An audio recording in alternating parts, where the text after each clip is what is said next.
చిన్నబాబు, మీ అంతస్తు మర్చిపోయి మాట్లాడుతున్నారు.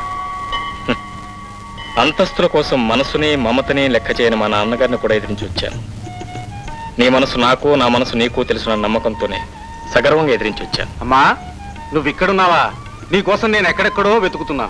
నువ్వు ఇక్కడ చిన్నబాబుతో. శేషయ్య గారు, మీరు ఆశ్చర్యపోనంటే ఒక విషయం చెప్తాను. సీతను పెళ్లి చేసుకోవాలని నేను విదేశాలకు వెళ్ళకముందే నిర్ణయించుకున్నాను. అవును శేషయ్య గారు, ఇది తొందరపాటులో తీసుకున్న నిర్ణయం కాదు, ఆవేశంలో అనుకున్న ఆలోచన కాదు. మీరు అనుకుంటే సరిపోతుందా బాబు? తమరు కలవారి బిడ్డ. ఈ పేదంటి బిడ్డని పెద్దయ్య గారి ఇంట్లోకి రానిస్తారా బాబు?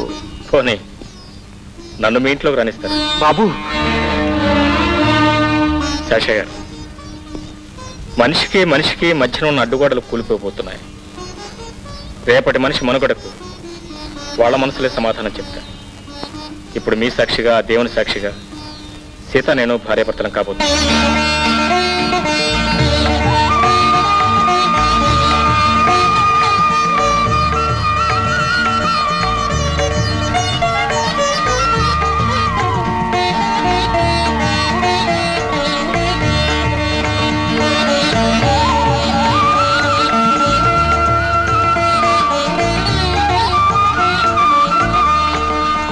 అది నన్నే చేరవచ్చే చంచలా, ఆమె లేత పచ్చ తమలపాకు వన్నెలా, అబ్బ సొగసు తెలుప మాట కూడా పలకలా, అరే ఇప్పుడు తెచ్చి పెట్టు చంచలా, అది లేని నాడు నెప్పు సెగలు గుండెలా.